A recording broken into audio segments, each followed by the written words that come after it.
Hai, Assalamualaikum. Nama saya Ahmad Mazid bin Mahidmi. Hari ini saya nak terangkan tentang introduction dan definition. Introduction and background of the company. The name of our business was Burger Mirror Berhad. Burger Mirror Berhad was located at 22 Jalan Nilam 14, Taman Maju Jaya, 81100 Johor Bahru, Johor. For me, if you guys eat this burger, it will make you fulfill of your taste. Besides, it was delight. Other than that, this burger can give us satisfaction because it can give us energy and make our stomach full. Burger is business related to food. Burger is famous, high demand to our business. Majority 10 over 10 customer very satisfied. Burger is made by bun and burger patty. Before eating, if you guys keep the burger inside the microwave, you can use microwave around 2 or 5 minutes for the make the patty juicy. If you guys want to buy our product, you guys can visit our Instagram at Burger Mirror HQ or contact our phone number. Definition of cost statement. A management team in almost any manufacturing organization needs to know the cost that will be incurred at different levels of production. Manufacturing costs are typically accumulated and then allocated to department and to product. Once the manufacturing costs are equal. Objektif penyata kos. Objektif perekonomian kos adalah penentuan kos, penetapan harga jualan mereka dengan betul dan pembentangan data kos kepada pihak pengurusan untuk mengukur kecekapan dan untuk kos kawalan dan pengurangan kos. Ia memastikan keuntungan setiap aktiviti, membantu pengurusan dalam membuat keputusan dan penentuan titik pulang modal. Di format bagi cost statement. Pertama, direct material, yang untuk formulanya opening stock, perlu ditambahkan purchase of raw material, carriers inward, insurance on purchase, import duty, dan tolakkan closing of raw material untuk dapatkan jawapan bagi cost of raw material. Setelah itu perlu ditambahkan dengan direct labor, direct expenses, dapatkan jawapan bagi prime cost. Seterusnya production overhead. Formulanya indirect material, indirect wages, depreciation of factories building, depreciation of machine, rent and rates of factory. Tambahkan semua untuk dapatkan jawapan bagi production overhead. Setelah itu prime cost perlu ditambahkan dengan production overhead baik untuk dapatkan manufacturing cost. Seterusnya work in progress opening, tolak dengan work in progress closing. Dapatkan jawapan. Setelah itu manufacturing cost perlu ditambahkan dengan jawapan yang tadi untuk dapatkan cost of goods manufacture. Seterusnya administrative overhead. Formulanya manager salary, clerk salary, stationery, depreciation of office building, depreciation of photocopy machine.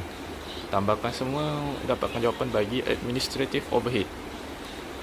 Seterusnya selling and distribution overhead.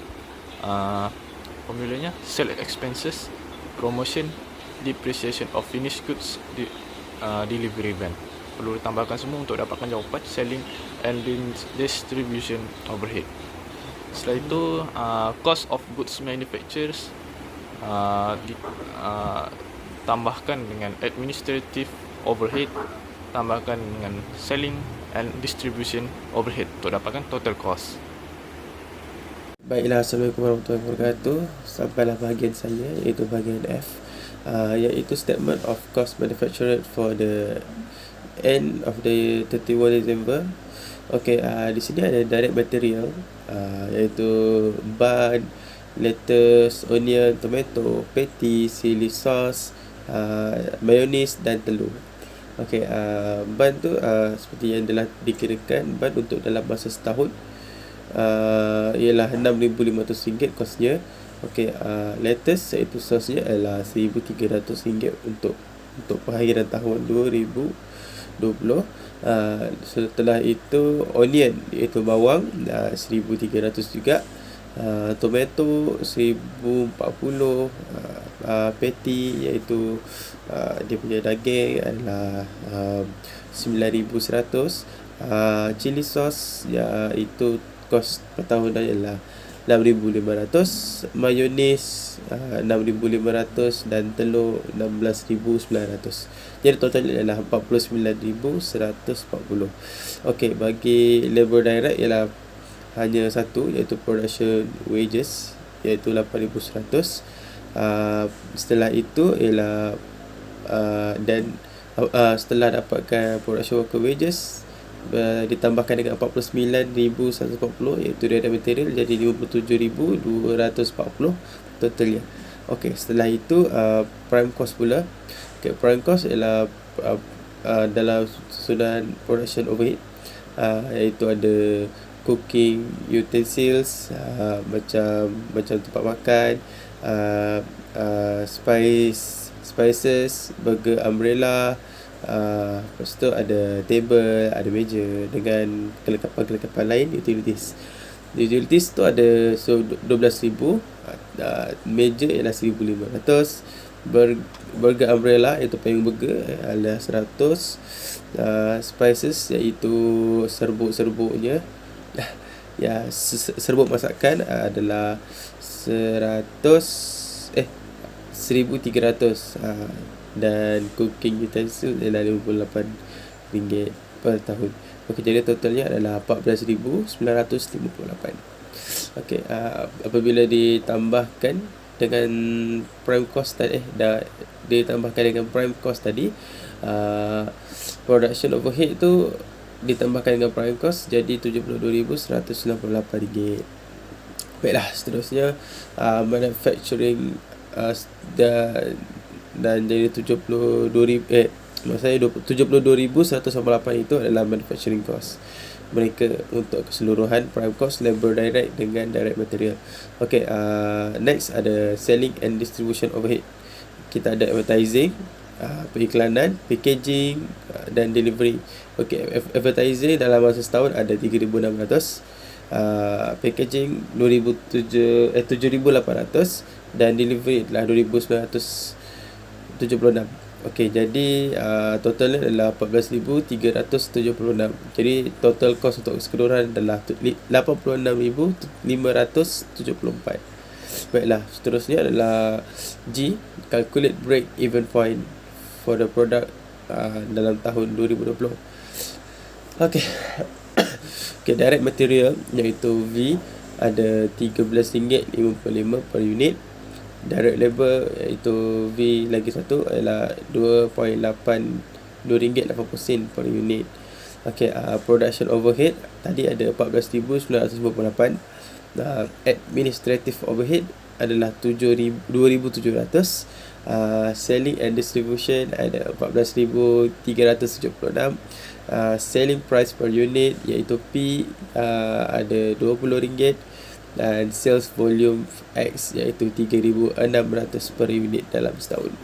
Baiklah, setelah mendapatkan P iaitu 20, P itu pembetulan sebenarnya 20, V setelah ditambah kedua-dua direct material dan labor dapat RM16.35. F iaitu production overhead ditambah dengan administrative ditambahkan dengan selling distribution dapatlah 32,034. Okey, X dia pula 3,600 per unit. Jadi BEP setelah ditambah BEP F bahagi kurungan P tolak V, jadilah BEP total jadilah BEP 320,034 bahagi kurungan 20 tolak 16.35, dapatlah 8,776. Dan total BEP dalam ringgit adalah BEP 8,776.44 darabkan dengan 20 darabkan dengan P. Jadi totalnya adalah 175,528.5 ringgit. Baiklah, sambung kepada Razin untuk conclusion. Terima kasih. Okay, I will explain our conclusion. The conclusion is aims to capture cost of production by assessing the input cost of each steps of production as well as pieces cost.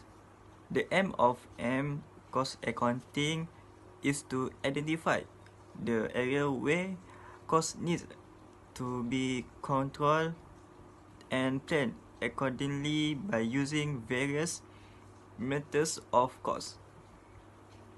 Accounting and company can maximize its profits by proper planning of cost control. Analysis of cost is one of the core objective to be control profits in company. Costs are identified, analyzed, and classified, through which one can ascertain the selling price by adding required return. One of the most important decisions that a manufacturing company should make is to determine the product mix that will maximize profit. Given that a company has capacity constraint, it may not be able to produce every unit of product demanded by the market. Cost accounting are considered invaluable asset for manufacturing facilities. The accuracy they provide small and large organization with monitoring inventory product produced and product sold. They play a large part in a company overall success. Okay, thank you.